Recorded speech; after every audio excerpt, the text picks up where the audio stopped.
নমস্কার, জয় মা কালী।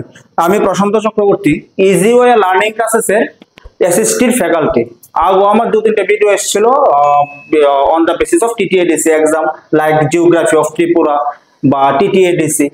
আজকের যে টপিকটা আমরা কভার করব পলিটি থেকে, that is supreme court of India. Supreme court of India.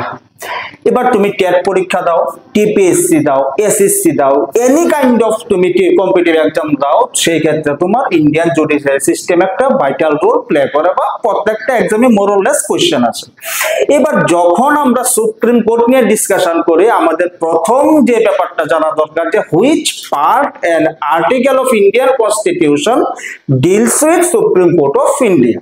Means ভারতীয় সংবিধানের কোন ভাগ এবং ধারা সুপ্রিম কোর্ট নিয়ে আলোচনা করে? Answer is part 5 and article 124 to 147 124 to 147 of Indian Constitution deals with Supreme Court of India. এবার নেক্সট কোশ্চেনটা আসে যে ভারতের যে বর্তমান সুপ্রিম কোর্ট কবে স্টার্ট হয়? আনসার ইজ 28 জানুয়ারি 1950। ভারতের সুপ্রিম কোর্ট স্টার্ট কবে হয়? 28 জানুয়ারি 1950। নেক্সট আসে নাম্বার অফ জাজেস। নাম্বার অফ জাজেস, কতজন বিচারপতি নিয়ে সুপ্রিম কোর্ট হাস? ম্যাক্সিমাম যে স্ট্রেংথ আমাদের সুপ্রিম কোর্টে, দ্যাট ইজ 34 জাজেস। আমাদের সুপ্রিম কোর্টে ম্যাক্সিমাম কতজন জাজ থাকে? 34, যার মধ্যে চিফ জাস্টিস অফ ইন্ডিয়া, যাকে বলা হয় CJI, chief justice of India একজন, এন্ড আদার জাজেস 33। চলো, এতটুকু পর্যন্ত গেল সুপ্রিম কোর্টের জাজেসের সংখ্যা।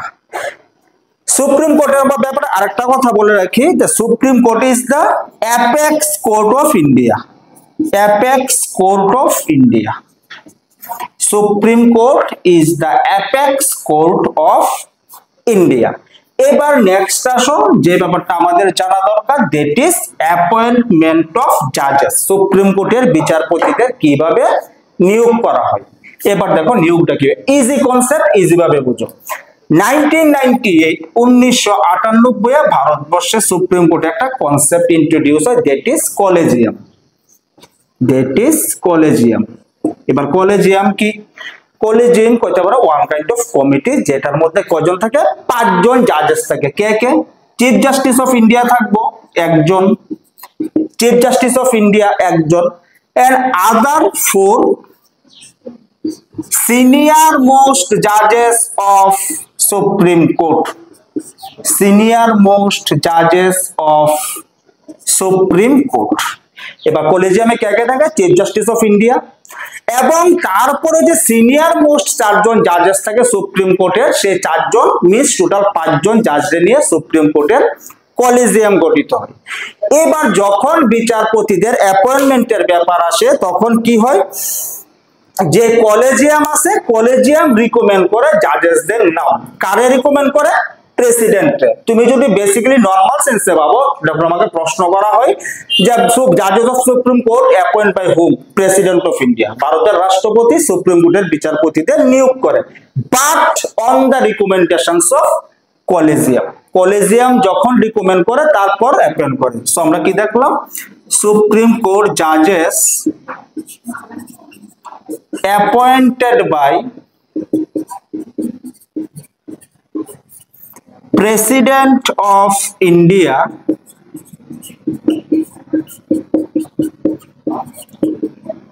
on the recommendations of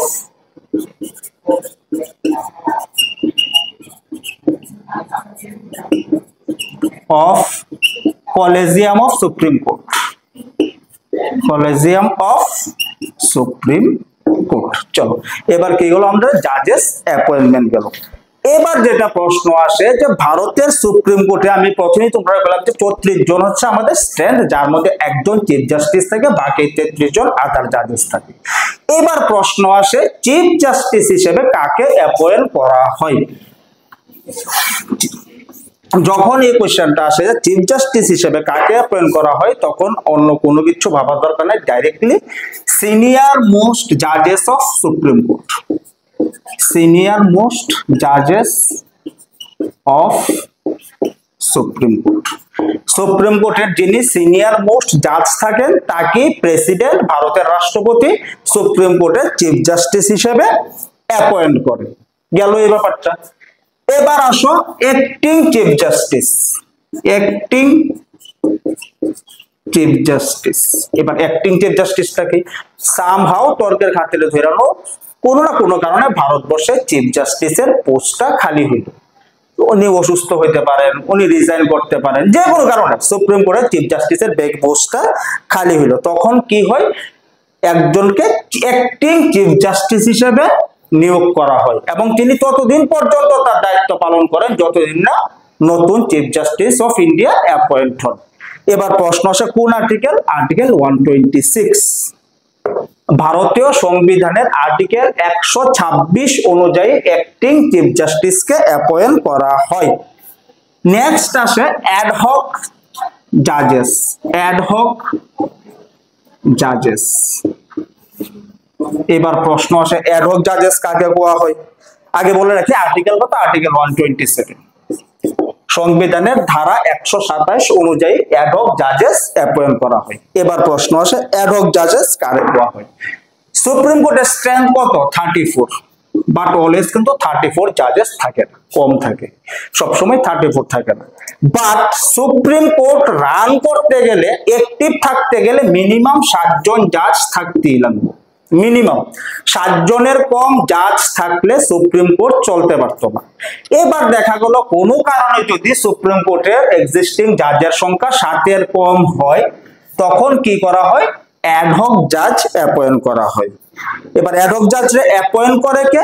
chief justice of India. Ad hoc জাজ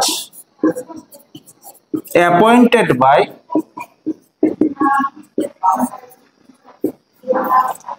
chief justice of India. Ad hoc কে নিয়োগ করে? Chief justice of India after consultation with president of India, after consultation with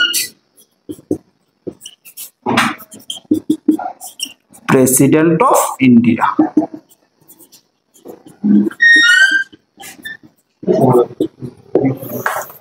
চলো এবার নেক্সট কি আসে? এবার নেক্সট যেটা আসে ওথ, শপথ গ্রহণ। এবার শপথ গ্রহণ কে করেন? সুপ্রিম কোর্টের চিফ জাস্টিস যিনি থাকেন, সুপ্রিম কোর্টের জাজ যিনি হন, তার ওথ কে, শপথ বাক্য কে পাঠ করেন? President of India, president of India. The oath of CJI administered by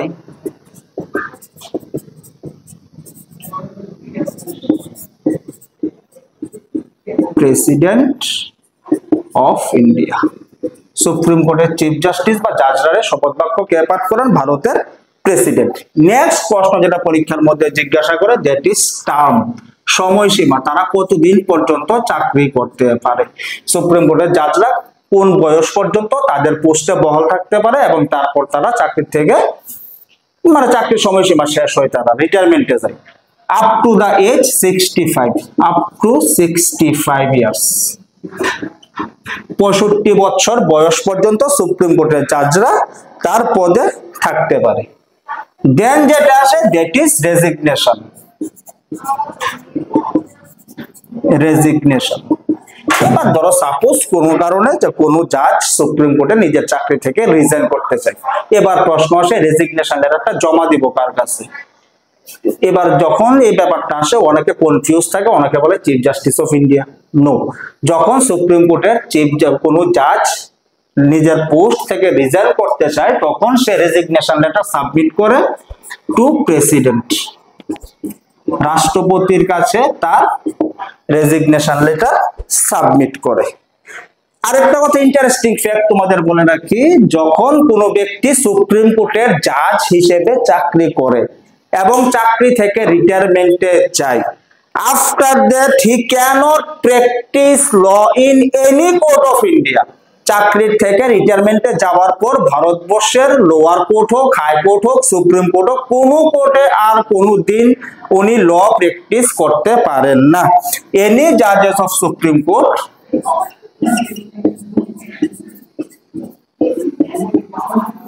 cannot practice law after retirement.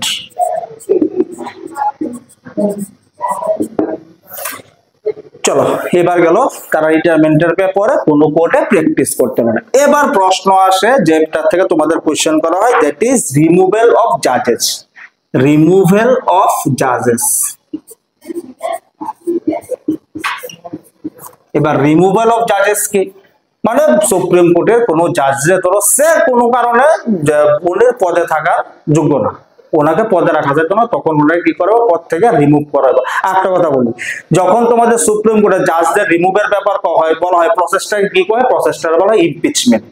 প্রেসিডেন্টের ক্ষেত্রে বলা হয় ইমপিচমেন্ট, ভুল। একমাত্র প্রেসিডেন্ট যিনি আছেন ওনারে করা হয় ইমপিচমেন্ট। বাকি সুপ্রিম কোর্টের জাজ হোক বা অন্য যে কোনো হাই পোস্টের লোক হোক, তারারে যখন পদের থেকে সরানো হয় ওইটা কোনোদিন ইমপিচমেন্ট না, that is removal from the post. Post থেকে সরানো হয়। এবার যখন পোস্ট থেকে সরানোর টাইম আসে সুপ্রিম কোর্টের জাজে সরাবো কে, অবভিয়াস ভাবে গভর্নমেন্ট। সরকারের যদি মনে হয় যে না সামহাউ কোন একটা ভুল করছে, জাজের সংবিধানের বাইরে কোনো কাজ করলো, মানে সংবিধানের মানছে না দেন বা কোন অন্য কোনো কারণে, যখন গভর্নমেন্টের মনে হয় তখন কি করবো, পার্লামেন্টে রেজলিউশন আনবো, either house of parliament, either house of parliament resolution কি করতে লাগবো, প্রথমে একটা রেজলিউশন আনতে লাগবো। কই আনতে পারবো রেজলিউশনটা, either house of parliament means Lok Sabha বা রাজ্যসভা, যে কোনো পক্ষে সেই রেজলিউশনটা আনে যাইব। এবার যদি লোকসভাতে আনে রেজলিউশনটা, তাহলে মিনিমাম 100 মেম্বার্স এটারে সাপোর্ট করতে লাগবে। কতজন, 100 মেম্বার। যদি লোকসভাতে আনা হয় সেই রেজলিউশনটা জাজগুলো জাজের বিরুদ্ধে, তখন লোকসভার 100 জন মেম্বার মিনিমাম ওইটাতে সাইন করতে লাগবে, ওই রেজলিউশনে সাইন করতে লাগবে।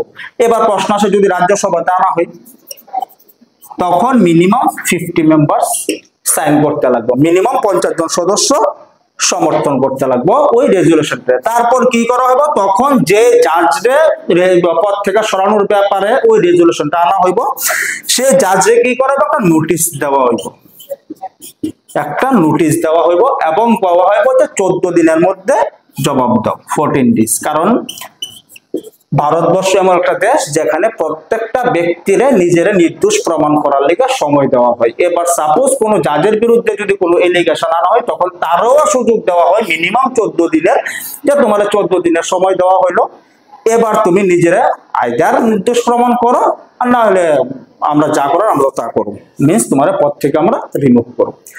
এবার আসো প্রসিডিংস। এবার রেজলিউশন আনলো, ধরো লোকসভাতে 100 জনের সই করছে বা রাজ্যসভাতে 50 জনের সাইন পেলেছে, দ্যাট মিন্স যে রেজলিউশনটা আনা হয়েছে, রেজলিউশন তো পাস হলো। এবার প্রসিডিংসটা কি, ফর এক্সাম্পল ধরো লোকসভাতে আনলো, ধরো রেজলিউশনটা কই আনছে, লোকসভাতে আনছে। এবার লোকসভার মিনিমাম 2/3 মেম্বার, কত, 2/3 member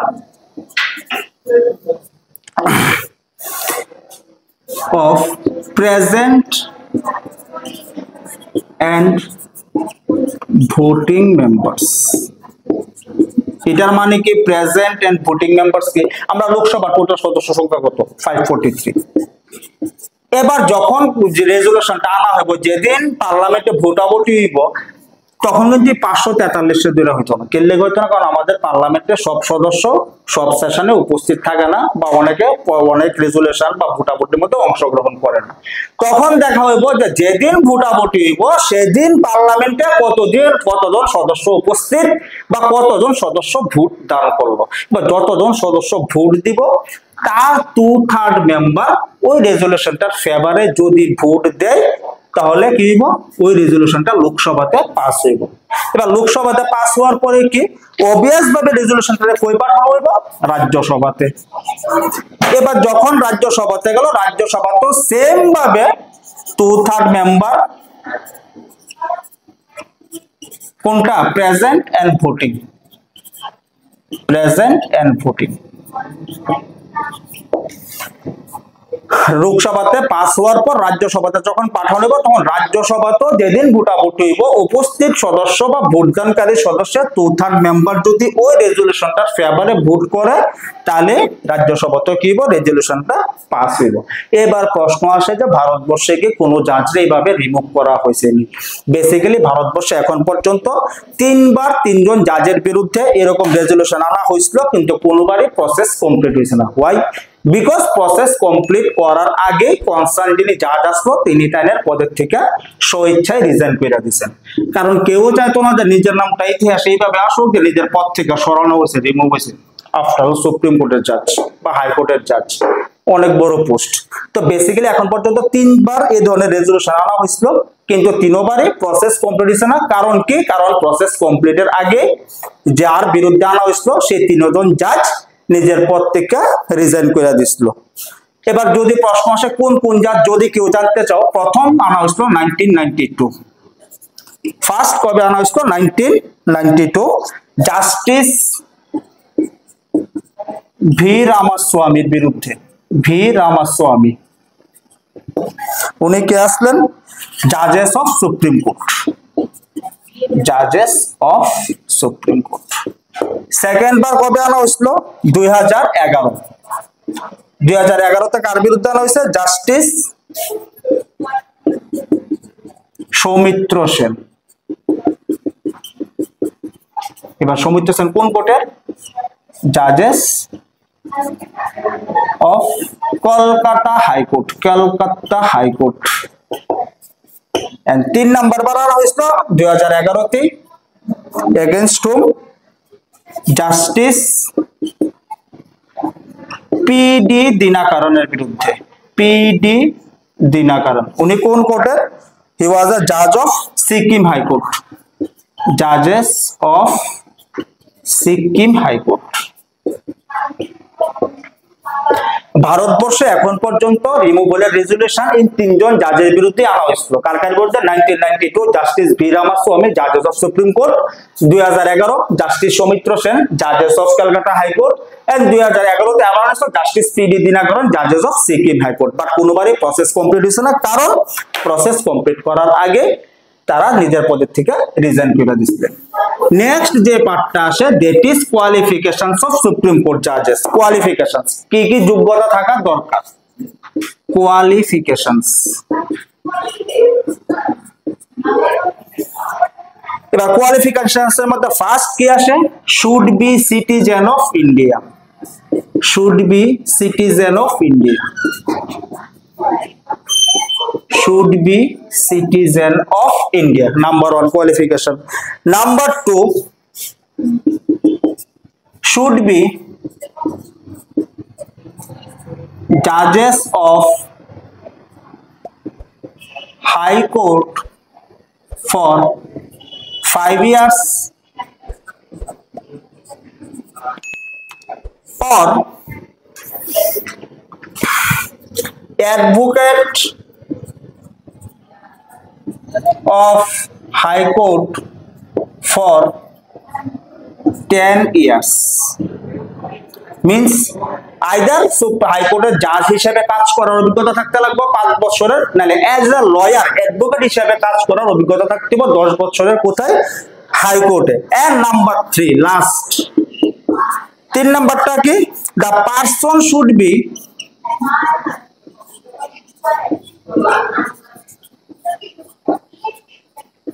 distinguished. The person should be distinguished jurist in the eyes of President of India. Of India means ki মানে ভারতের যিনি রাষ্ট্রপতি যে অ্যাপয়েন্ট করবো, রাষ্ট্রপতির নজরে ওনাকে একজন বিজ্ঞ আইনজ্ঞ হইতে লাগবে। কি কি যোগ্য থাকা দরকার? নাম্বার 1 ভারতের নাগরিক হইতে লাগবে। নাম্বার 2 হাইকোর্টের জাজ হিসেবে কাজ করার অভিজ্ঞতা থাকতে লাগবে। কত বছর? 5 বছরের। Are either as a advocate কাজ করার অভিজ্ঞতা থাকতে লাগবে হাইকোর্টে। কত বছরের? 10 বছরের। এর নাম্বার 3 ভারতের প্রেসিডেন্টের নজরে ওনাকে একজন আইনজ্ঞ হইতে চলবে। এবার নেক্সট আসে কি? Jurisdiction of supreme court and various writs গুলি যেগুলি আছে। সো এগুলি এই ক্লাস না, in next class we will discuss about jurisdictions of supreme court. চলো আজকে ক্লাসে এতটুকুই। আর নেক্সট যে পার্টটা আসবো সুপ্রিম কোর্টের উপরে, যদি এই ক্লাসটা তোমরা পেতে চাও তাহলে অবশ্যই YouTube channel easy way learning classes তোমরা ফলো করতে পারো। এবং যদি তোমরা আমাদের প্রিমিয়াম ব্যাচে জয়েন করতে চাও তাহলে নিচে দেওয়া কন্ট্যাক্ট নম্বরে অবশ্যই যোগাযোগ করতে পারো। নমস্কার।